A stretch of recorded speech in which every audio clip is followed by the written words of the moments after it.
Okay, now hopefully everything's working now. I do apologise for this rather faltering start. We've been having a few problems, tech problems, but if you're out there, Zen Chess, very appropriately, says everything's working. Der Zangerskott meint er, yay! Wonderful. So, greetings everyone. I do apologise for this faltering start. Now let me just rearrange lots of mugs and things on my desk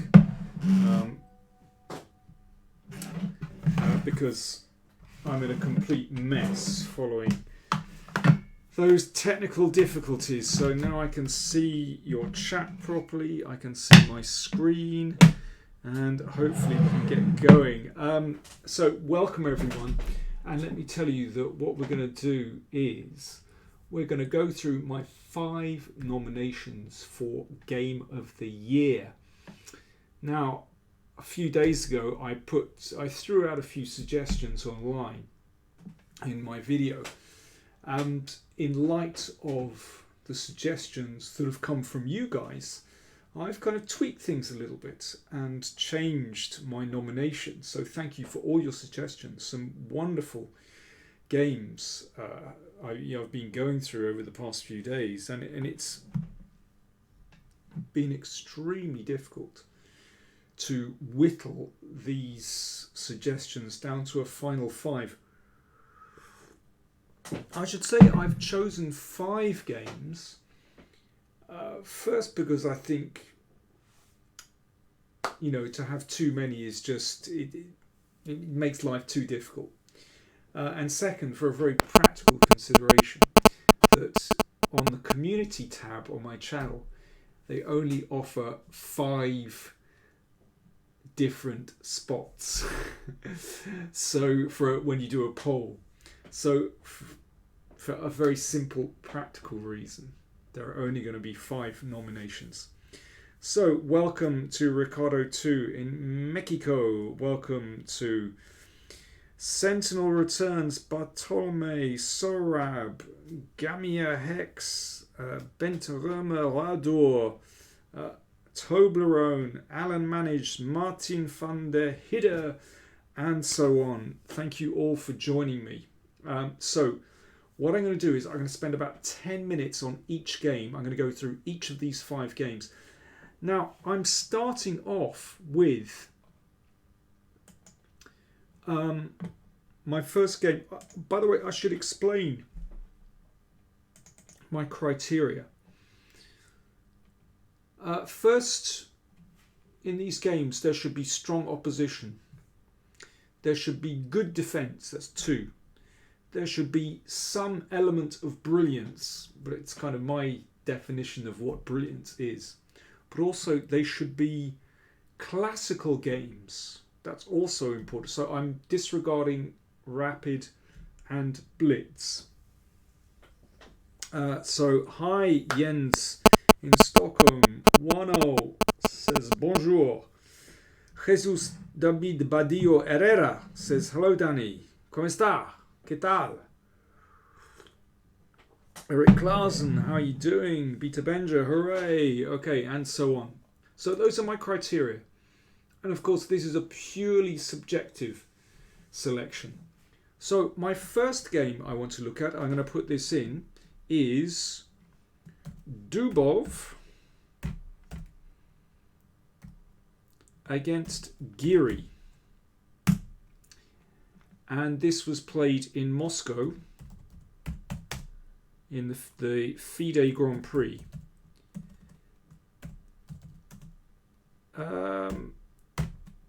Now, I could have selected. Oh, the other thing. My other thing is that I could have. I'm just gonna turn off my phone or mute it because it's too near the mic apparently.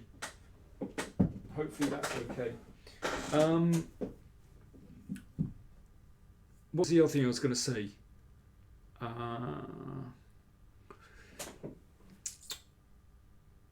I've forgotten what the other thing I was going to say is.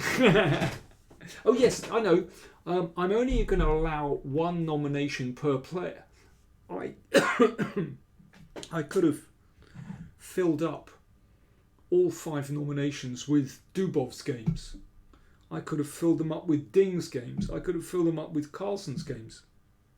So it's only one. So there's only one Dubov game, one Carlson game, one Ding game, for example.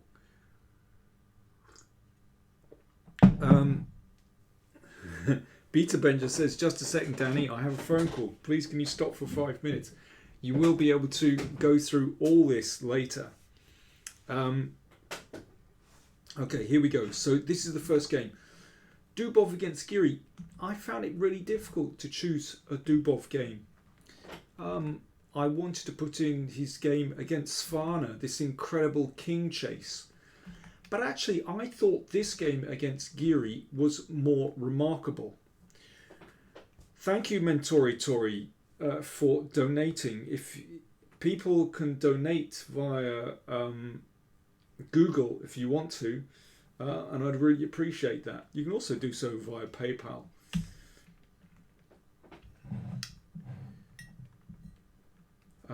Okay. Sorab Kahani says, is there a Ferruccio game? Actually, there is, but he's on the receiving end. But first of all, Dubov Giri. And I have to be quite strict according to time. Now, this was an absolutely crazy game, but it illustrates so well Dubov's creativity and his risk-taking. So already we've got a mad position on the board. And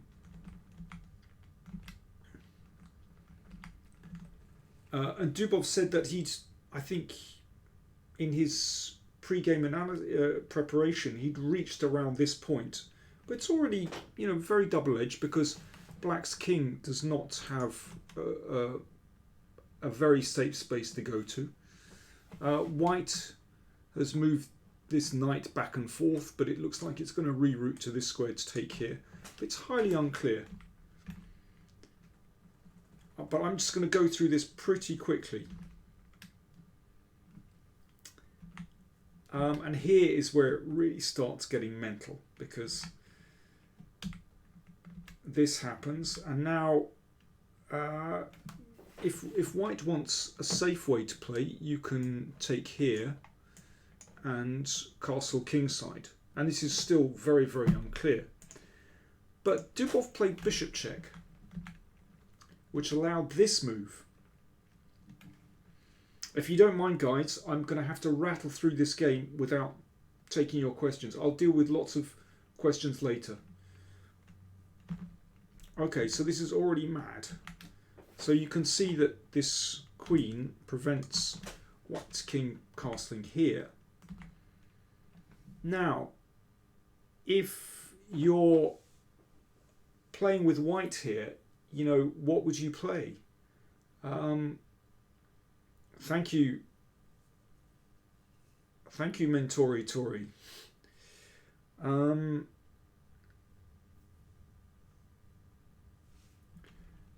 And here he played the most incredible move. And I think this move, for me, ticks the box of brilliance. Because how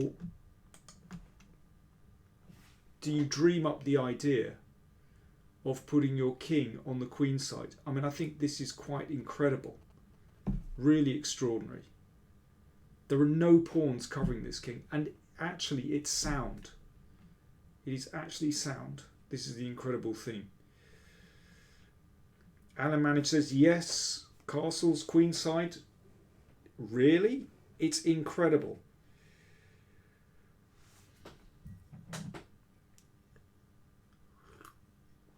Beta Benja says, didn't know he was a Scientologist. What? I'm not a Scientologist.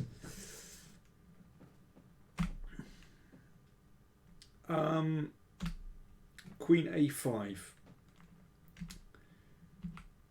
Now, I should say, of course, that can't be taken because of this, because of mate.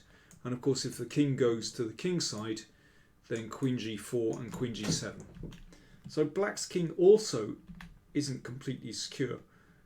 but, well, it's reasonably safe here. And now, again, an absolutely brilliant move here. King b1. You have to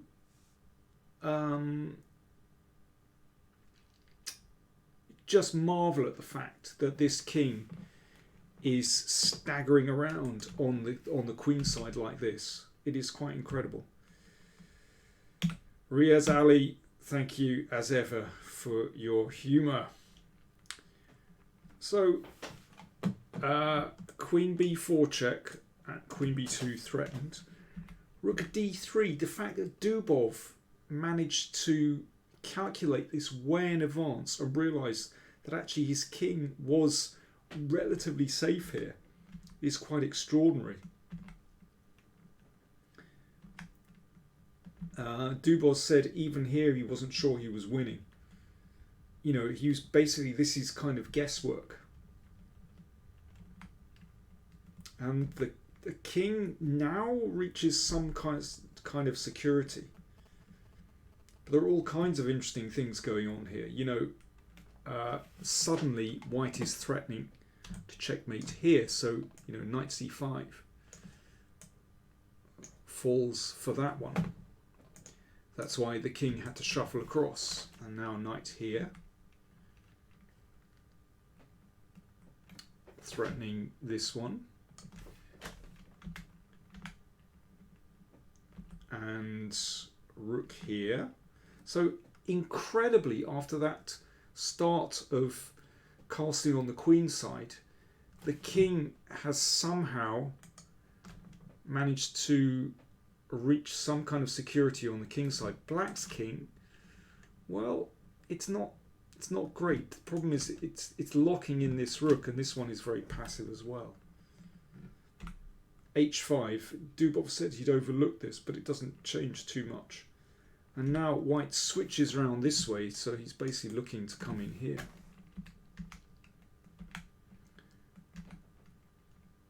And now this knight returns. Queen here.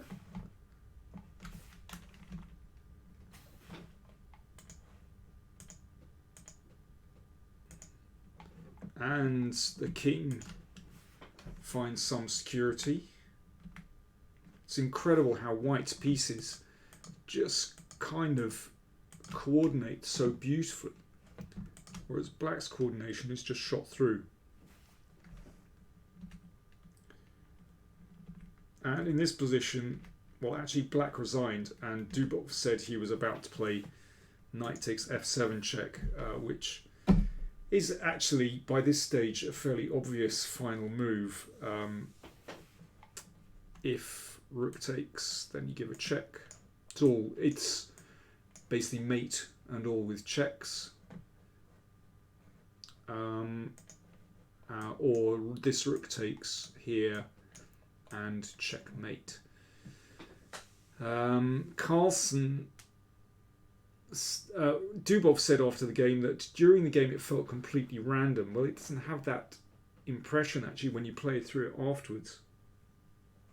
Carlson said when he was spectating this game, and he said almost every move was a surprise for me, and I kept thinking, boy, is this guy good when he's on his game. So that was Carlson. Remember, Carlson worked with Dubov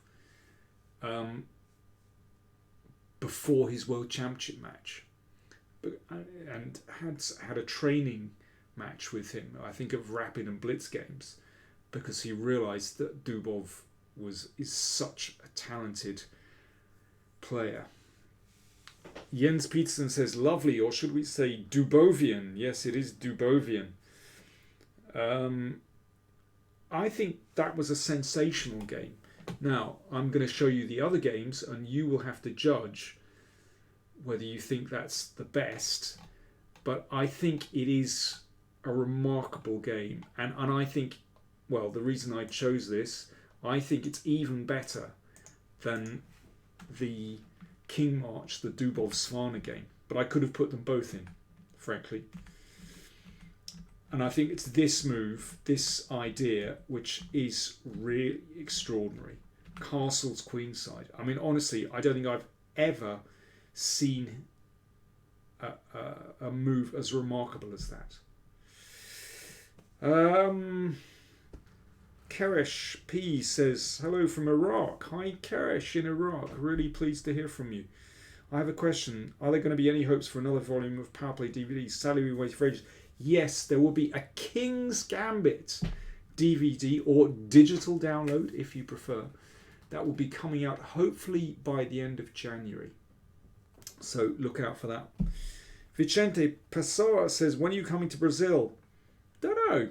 I'll have to see about that. When I get an invitation. There you are. Alexei says, hi Danny, any idea who are Carlson's seconds at this point in time? Well, Peter Heine Nielsen from Denmark is his kind of permanent second, and I'm sure he has other people working with him, but often he prefers to keep that a secret. Okay, I'm going to move on to the next game. And again, this is one that wasn't in my original selection.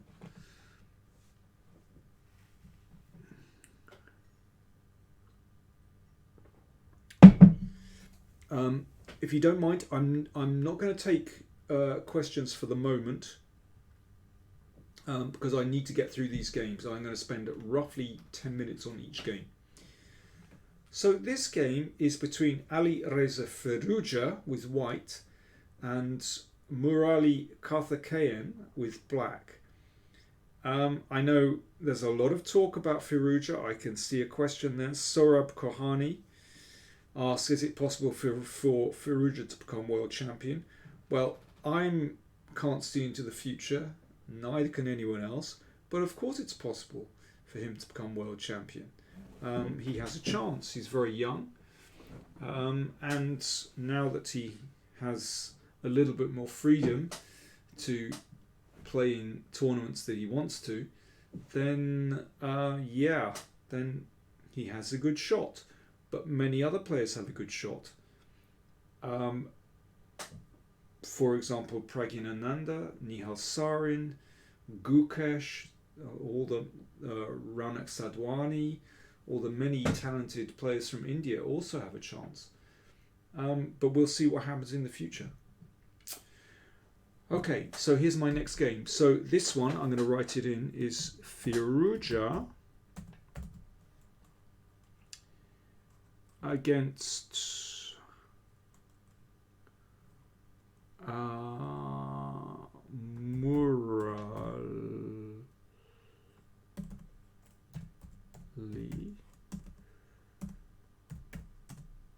Karthikeyan.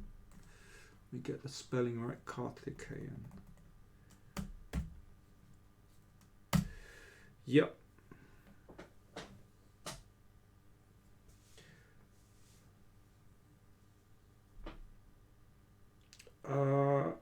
Mentori Tori, that one is beyond me. Yeah, listen folks, we know lots of people that have worked with Magnus in the past. The question was who's going to be working with him in the future. Anyway,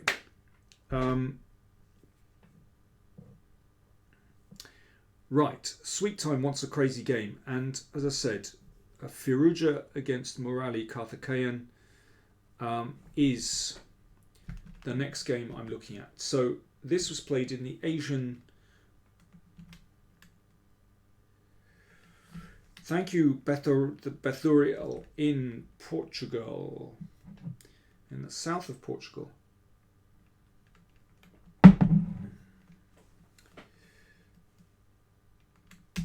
So Ferruccio with white, and it's a King's Indian. Ferruccio playing this trendy H3 variation. And one can play D5. This is a reasonable way to play. But Knight F3, going for a kind of Marozzi bind, is reasonable. And now, here, Bishop D3 is probably the most reliable move. Knight D2. Now here is where things kick off, and I think you have to be, first of all, pretty enterprising to play like this. So pawn takes pawn.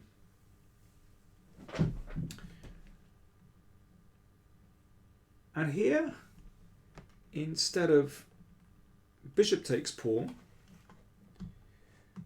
which would allow black to hit out like this, white played knight b3 with the idea that if the queen goes back, let's say here, then you can play knight takes and everything is kind of sorted out. But instead, here is where Murali started the brilliancy. He played queen takes knight. And there was a famous tile game which has a similar sacrifice. And this definitely ticks the box for a brilliancy. So here black has just two minor pieces for the queen, which, you know, it's pretty brave just to allow this. So queen c1. This pawn is a thorn for white. You know, it's difficult to get rid of that. I think the reason why this sacrifice works is that actually there are very few weaknesses in black's position.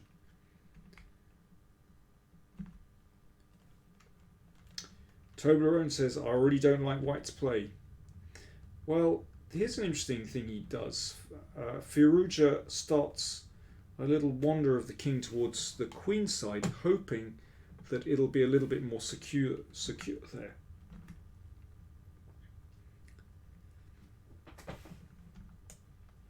So white wants to play this. And therefore bishop f4. The queen is stepping out, and black's minor pieces have such wonderful positions here. And I think, you know, it's pretty impressive how black just manages to build up really nicely. This is quite cool. Black could have plunged in taking on c4, but instead decides just to bring the bishop back. And this is such a strong piece. White's king is going to be in trouble soon. And that's another pawn. That's important. Finally, this e-pawn goes, but life is still extremely difficult for white here. Again, when you sacrifice your queen, it's really important that you have a solid position and there are no real weaknesses here.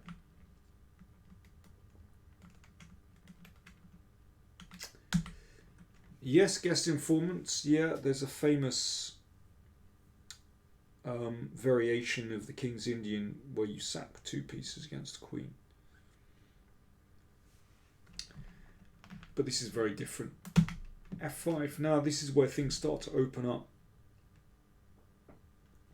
Thing is, black has to be very careful when the position opens, because that might allow white's queen some targets. But actually here, it's not a big deal at all, because black's pieces control so many squares here.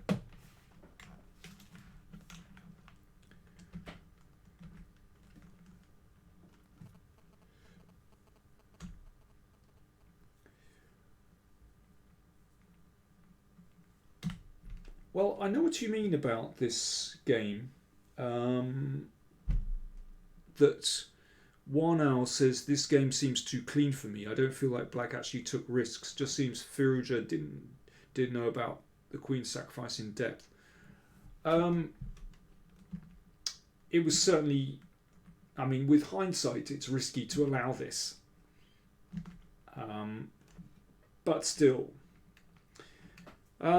Daniel Irinkov says having the names of the players on the screen would be beneficial. Well, I have been saying the names of the players quite a lot, and I did put the names up earlier, but I'll put them here again.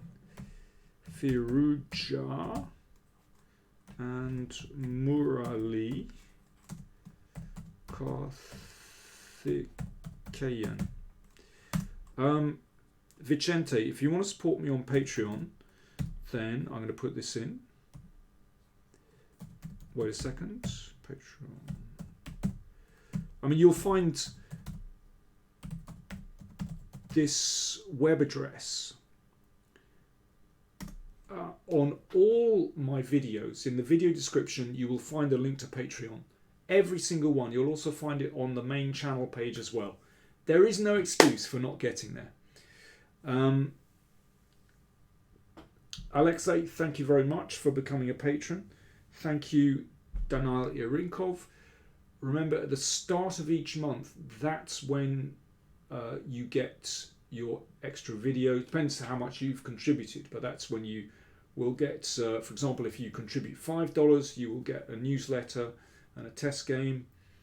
If you contribute $10, you get extra videos, you get access to opening playlists on the channel and the newsletter, of course. $10 is a real bargain, and yeah, you get a video with puzzles, all kinds of stuff. $10, that is my recommendation to you.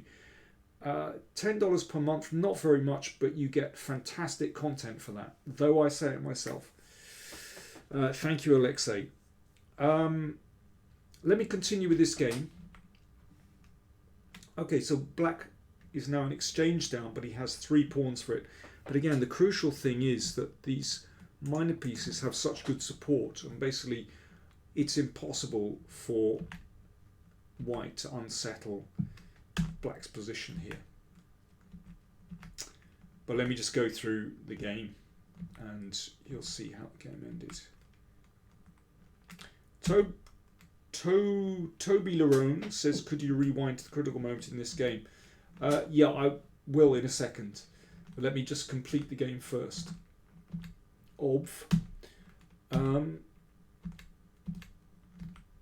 And here, again, it's just a case of keeping everything together, which black does extremely well, I have to say.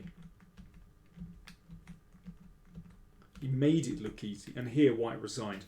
So there's a threat just to come down here, and this is just too much. I mean, basically this g-pawn is rolling through, and there's nothing that white can do about that. Okay, critical moment. I think here. This queen sacrifice. I think from that moment on, actually, with hindsight, it's very difficult to do that. But you need enormous courage to give up your queen for just 2 pieces. I think somewhere around here, right at the start of this, Ferruccio should have been more alert and found some way to try and complicate the game. He never really succeeded in shaking black's grip. So here, you know, this creates more weaknesses in white's position. I understand what he was doing with later on this advance. Maybe he'd basically was relying on this advance to create some kind of attack on black's king, but it just wasn't good enough. So I think it's around here that really white needs a rethink. But it is very difficult. I mean, one possibility is perhaps to play like this, give material. I don't, well, I was going to say give material, this is too much. I mean, this rook is going. So this is not easy. Another possibility, maybe knight here, and then just bring the king to safety, but reserve that pawn on g2. But it is extremely difficult, this position.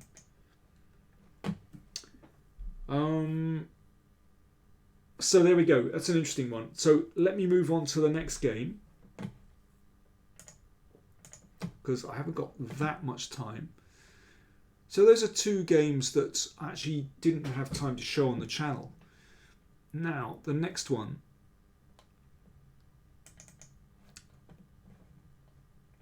Rajabov against Vidit.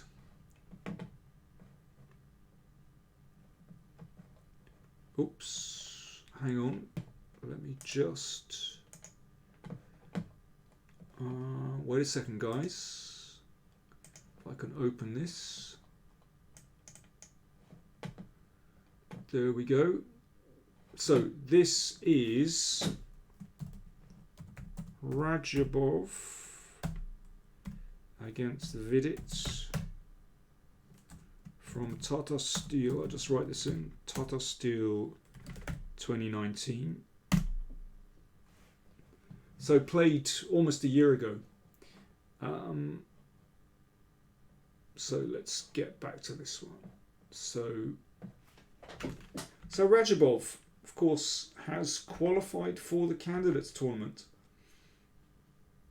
and he's been hasn't been so active over the past few years. He's an incredibly talented player, but I think he's lacked motivation over the past few years, actually.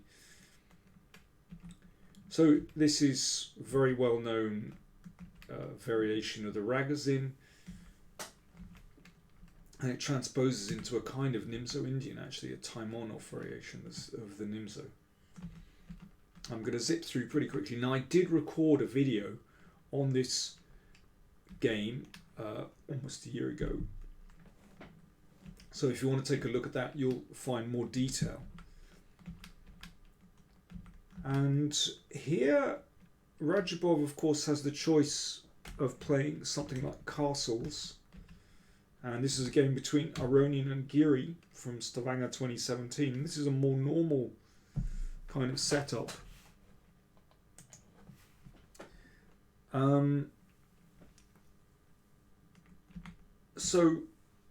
Radjabov decides to go a different way and plays g4. Well, he hasn't castled yet, but he does have to face e5. Now, e5, I guess, you know, black has to break, but it's a contentious move because it opens up this diagonal.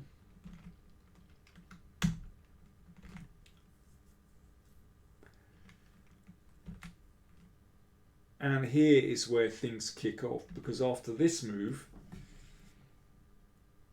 now naturally there is a pin here, but there's lots going on at the other end of the board, and Radjabov sacrifices a piece.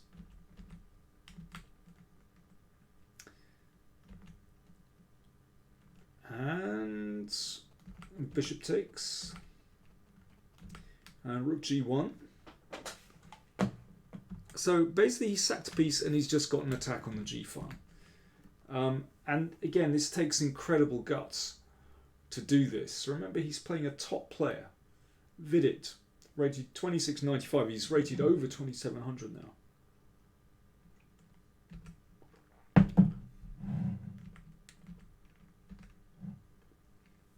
And white goes in, but actually it's still not that clear, because while white's pieces are stuck at this end of the board, then it's time for black to counterattack. And Radjabov had to work this out in extraordinary detail, and I think this shows what a brilliant calculator he is. You know, I would look at this position and at first glance I would think, now, this is not so clear. But knight g5, this is a brilliant piece of calculation, by the way. Absolutely brilliant. Because it allows this. If pawn takes, then I think this is a killer move. Yeah, the king can't step here because there's a check. And if it steps here, then suddenly there's rook d8 check. So after rook takes, Radjabov just played king f1, and this is pretty amazing. And now knight d8 still looks precarious for white, actually, but he's calculated brilliantly. h7, wants to go all the way, bishop here, threatening mate. And now here is the amazing move that not only saves white, but actually wins the game. And that is knight e4 to find it. You'll have had white had to see this so far in advance. It's not true. Now, this not only threatens the queen, it defends mate, and after rook takes, it's opened up this. So white manages to eliminate that bishop. White is still a piece down, by the way. And that move actually stops the pawn queening. But Radjabov has appreciated that actually he's winning this position. Now the threat is to play here. And basically the king is going to be trapped in the middle. Or if the knight steps in, well, we'll see roughly what happens. So rook takes.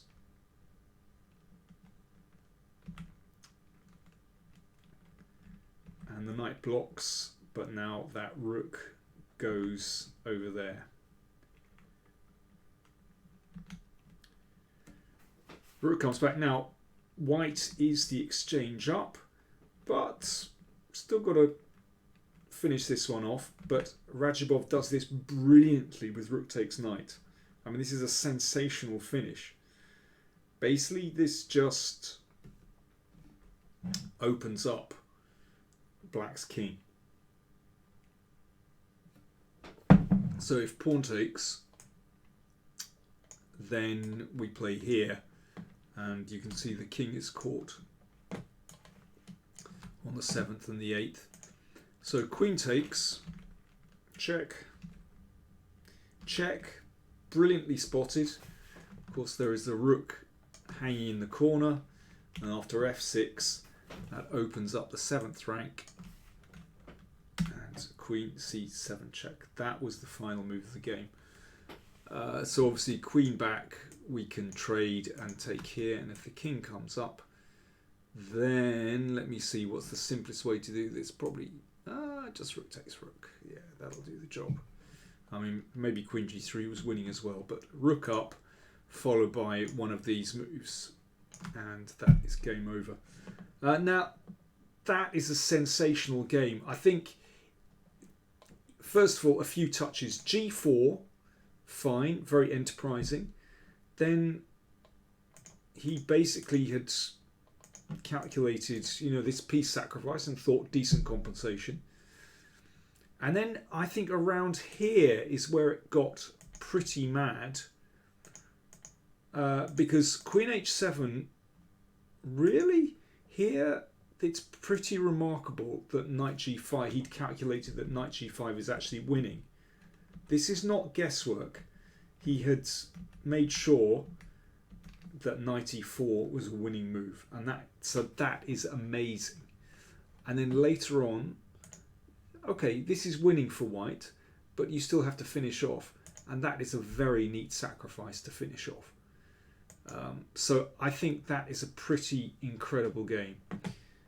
Okay, let me go on to Oisev Onos says, good work. After you get back to classic chess games, could you maybe cover some more Lasco and Capablanca, please? Thanks and cheers.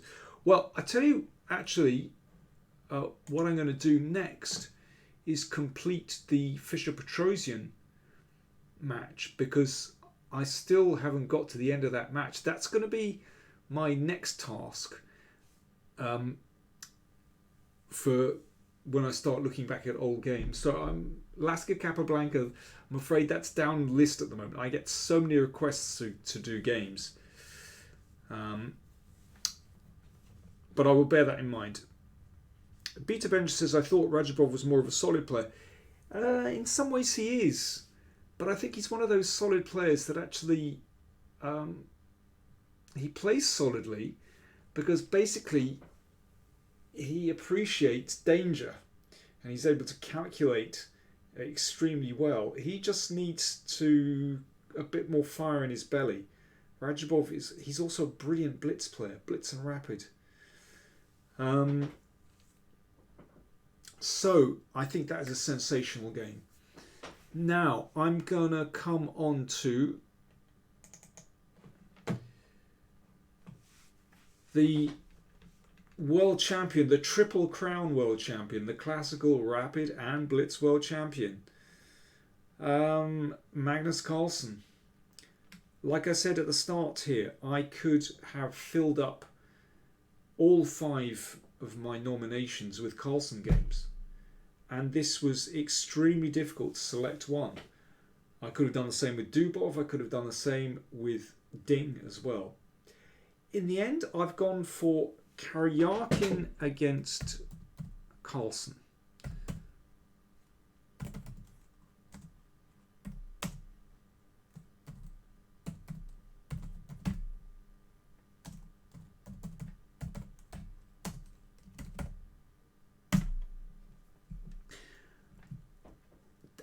I mean, let me explain this nomination.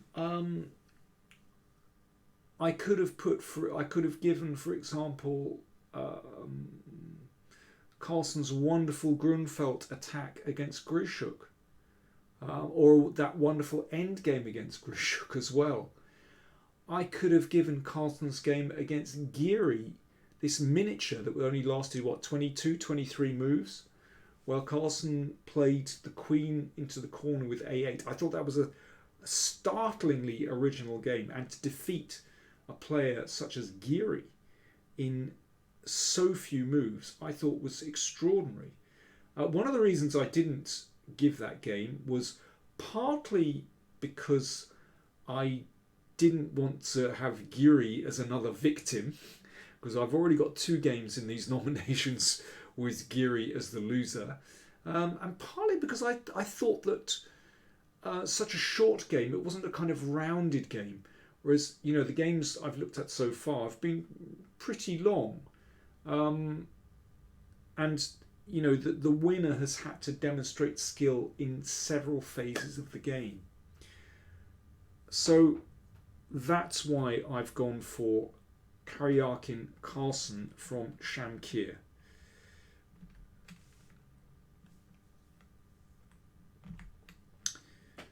So this featured this Sveshnikov variation. I should say that I also have a detailed video with this one as well, if you want to look at that.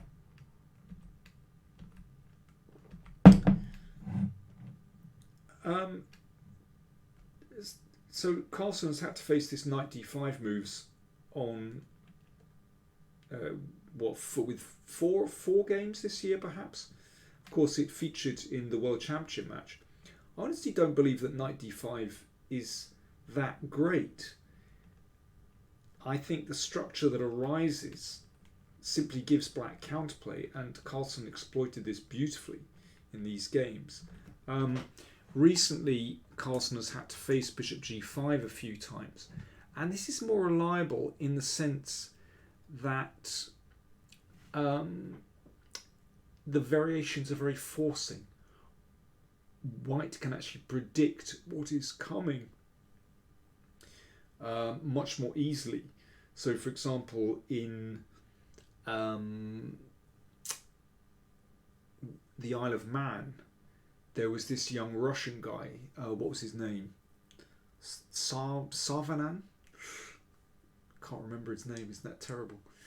Who played a long theoretical line against Carlsen and basically reached the drawn ending.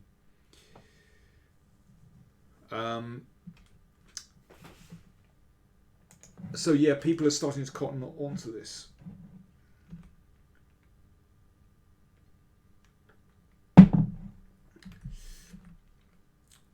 So he has also played, I mean, I think this proves that this variation isn't such a big deal, because Carlsen has also played knight b8 and got reasonable results with that, or good results with that as well. So this was the line that Caruana played against Carlsen and didn't get very good. Sarana, thank you, Nikola Lalev, Alexei Sarana. from Russia. Thank you for letting me know. Yeah, I mean, that's a very good illustration, that game, of how Carlsen's opponents can get a very reasonable position. I mean, not troubling him, Carlsen drew that endgame okay. So here we go. Here is where Caruana played bishop e3 in the World Championship match, but didn't get a very good position. Kuryakin played bishop g5.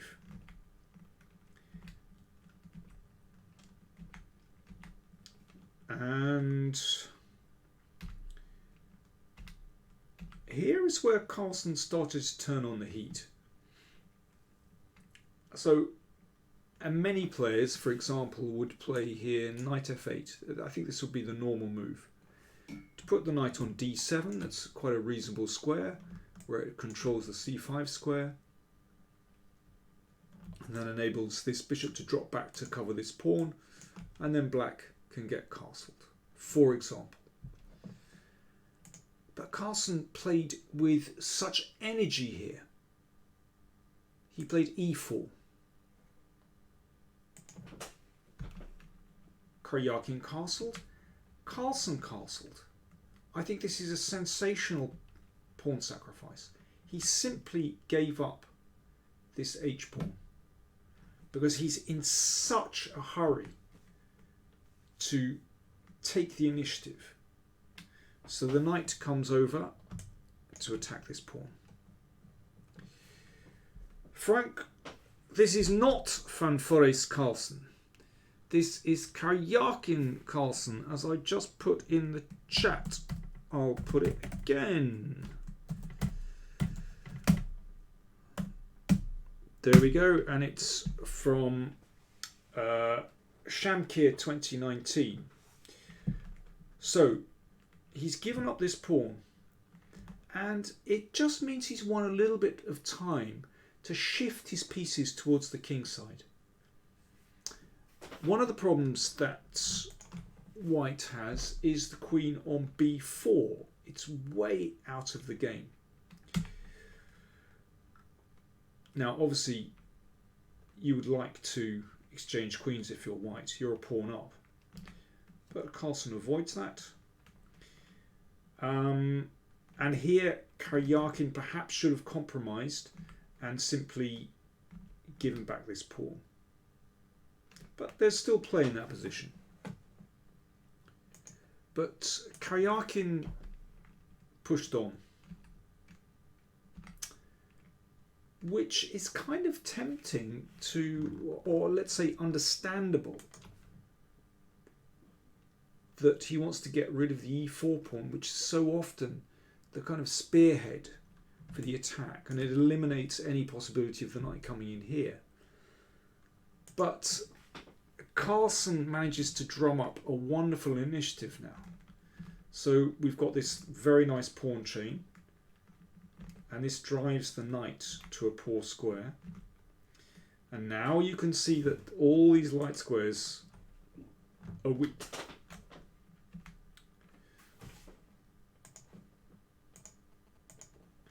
But again, this had to be seen. You know, this queen holds the knight and the bishop. And now here, instead of moving the knight, here's a brilliant move. Queen g6, it's a really important intermezzo. Attacking that pawn. And then we have the classic octopus knight.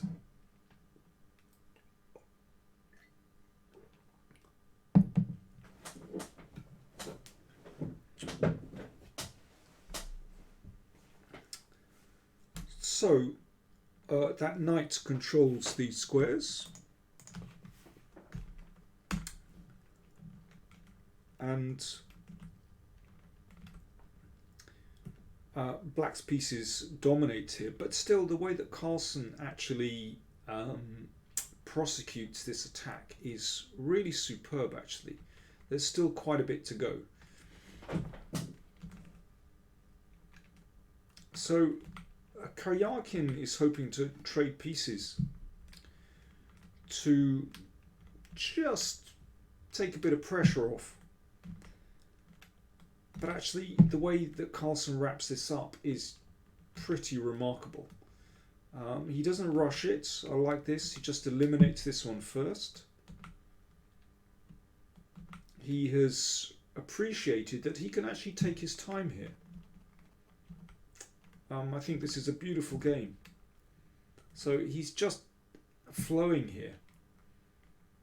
And the fact that the first wave of attack has been beaten back, actually, it simply doesn't matter. And Kuryakin resigned here. Now, he was running, he basically ran out of time. But there is no, he ran out of time, but he's run out of moves here. There really is no defense. So, for example, knight f4 followed by rook takes is threatened. There is also knight takes bishop, and if rook takes, then rook e3 and you take here. There is simply rook e2 is a possibility, and basically white doesn't have a good move here. It's brilliant. So Frank van Dellingen asks, what about Bard Bezes, or whatever you say? Okay, well, let's try something. Let's give it a go. Let's see what happens. Okay, I'm going to make the obvious move. I'm going to take here. So if queen takes, this looks like a crusher to me, because that one is going to be mate on h2, and if rook takes, then I'm going to play here, and when the queen goes, well, the queen simply doesn't have a good square. Here I'm going to take here. Okay, I think we can see from that, you know, moves on the other side of the board are completely irrelevant. This is an absolutely crushing position for black. Let me just recap here. So first of all, this whole idea of sacrificing a pawn with e4 shows incredible foresight. And I think the fact that Carlson played this so quickly, I think is remarkable. And then later on, well, there were several beautiful touches. Okay, this creating this queenside pawn majority here. This was a very important moment with this intermezzo. And yeah, judging that these very slow moves, like rook here, queen here, judging that basically white had no defense here, just playing very slowly and very calmly. I think this is wonderful. And we also have to remember, again, this is one of my criteria, that Kuryakin is one of the strongest players in the world. Martin van der Hidde says, don't you think it was prepped by Magnus? No, I don't think so, actually. No. I think this is often, the role of preparation is often overestimated by a lot of amateurs, if you don't mind me saying so. When one of these top guys plays a brilliant game, oh yeah, it was all prep. Very often preparation is simply about finding a promising position. You know, it's rare that players actually prepare something right to the very end. That's just not the case. Okay, there are certain games where you could say that. Not here.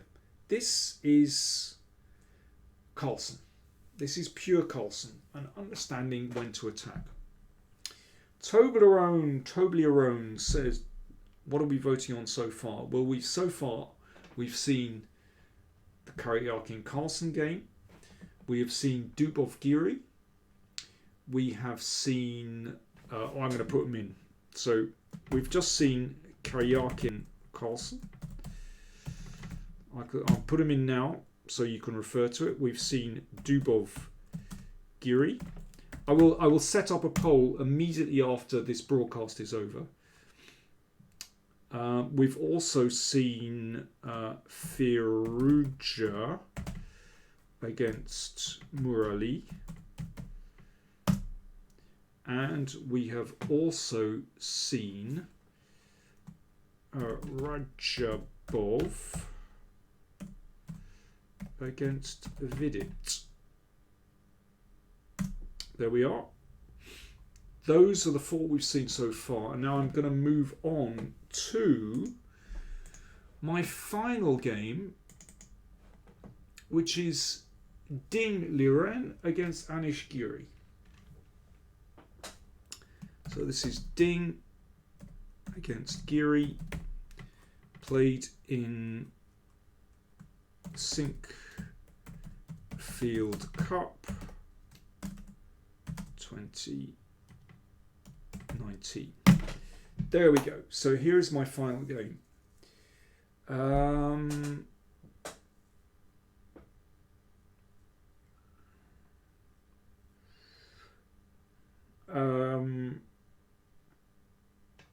I would rate it quite highly, Frank. Anyway, if you don't mind, I want to bash on with these games. This game is absolutely remarkable. I did cover it on the channel. I repeat, if you want to see these games in more detail, then there are at least 3 of these games are on the channel.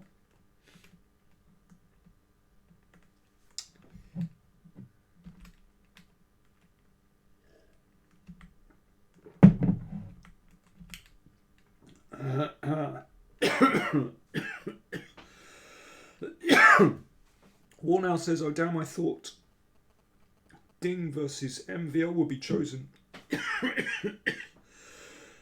Hang on, guys.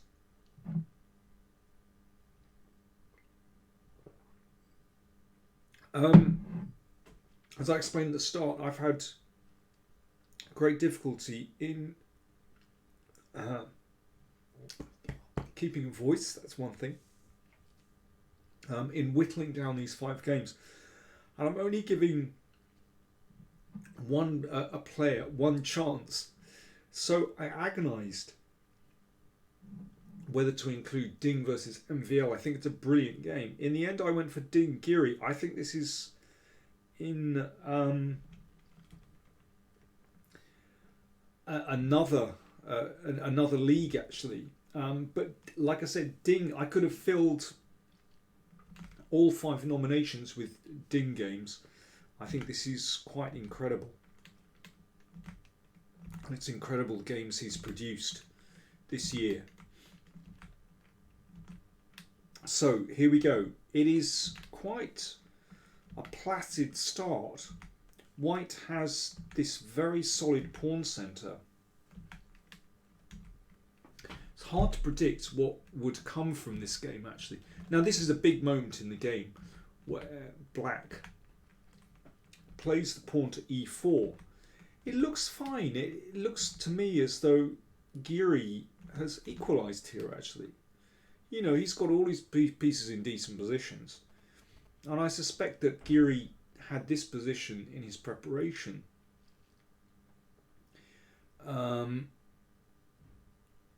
And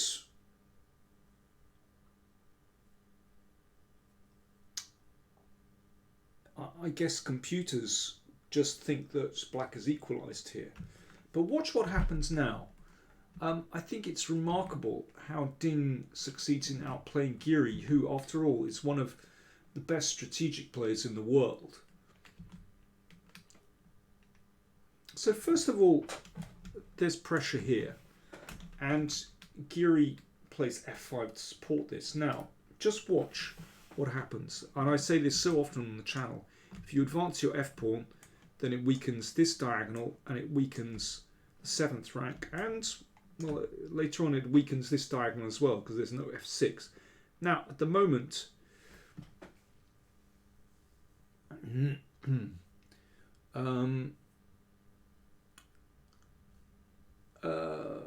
At the moment, of course, that weakness is not significant. But watch what happens. First of all, this is quite an extraordinary strategic decision to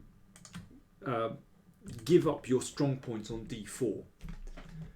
But just watch. Okay, rook takes. Now, this is why he's done, because he's managed to set this rook on this very nice position.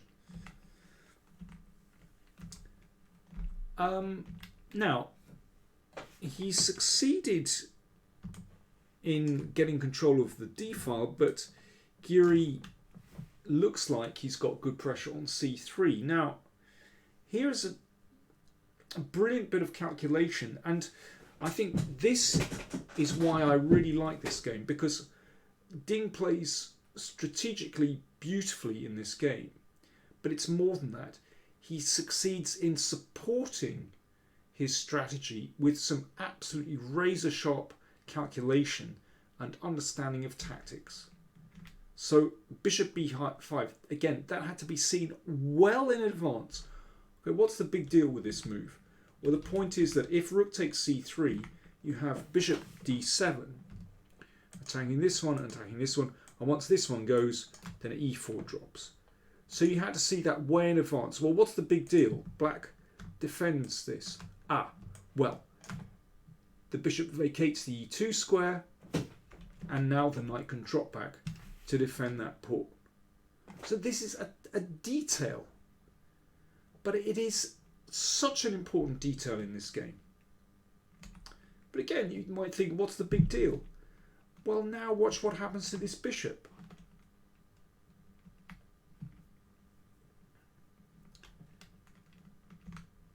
The bishop comes here. Now really this has to be exchanged off. The big theme of this game is the domination of the d-file. And Giri was somehow persuaded to double rooks on the c-file, but actually this knight controls the pawn and shuts out the rooks. And now Ding starts to take control. So this is all about centralization. Still, it doesn't seem so bad. This bishop defends the king side. It kind of controls the knight squares. But still, watch what happens. Now, if black waits, then this knight will come in. And suddenly things are not so clever for black. And again, it comes back to the fact that this pawn has advanced.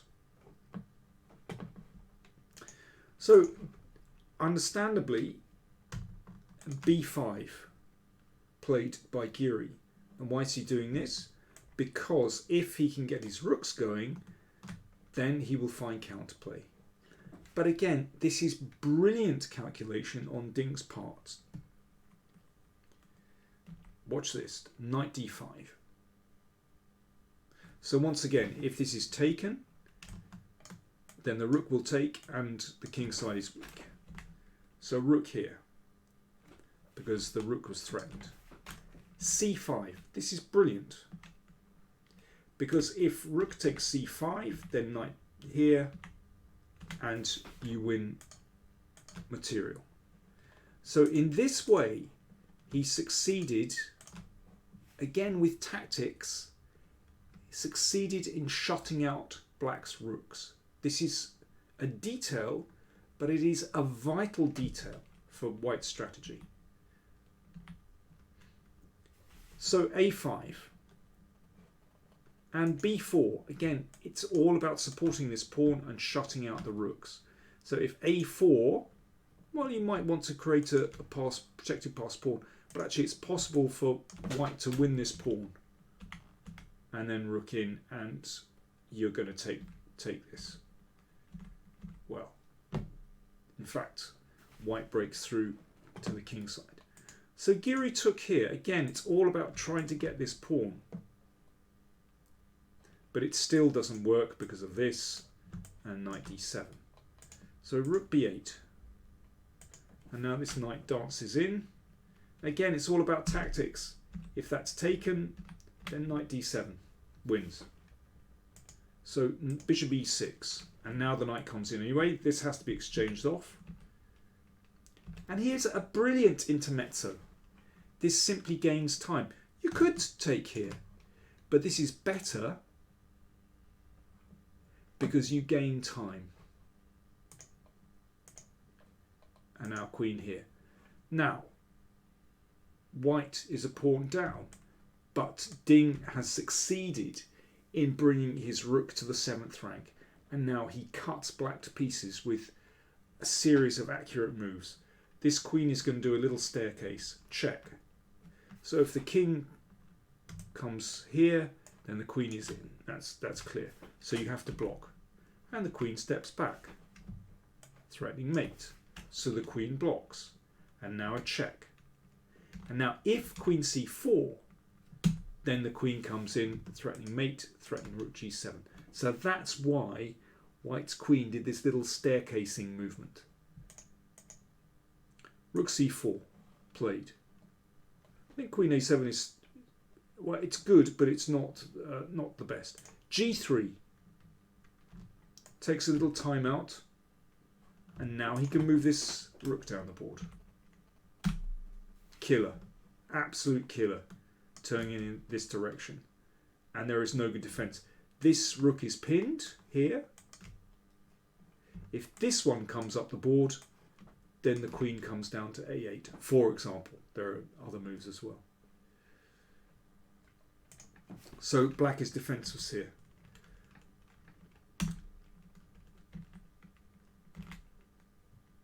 And in this position, well, that's desperate. Black resigned. There is absolutely no defense. So queen a7. And this is the end. And if black tries to block, then this is a killer. I mean, you can also, I mean, everything is winning here. You can also do this and just take the queen. This is just sensational. And what I love about this game is the kind of strategic whole. So everything kind of fits together. So at this moment, so this knight dances round to g3, and then queen b1 forced this pawn up the board. So that's one thing. And then, and all the way through, white supports this strategy with tactics.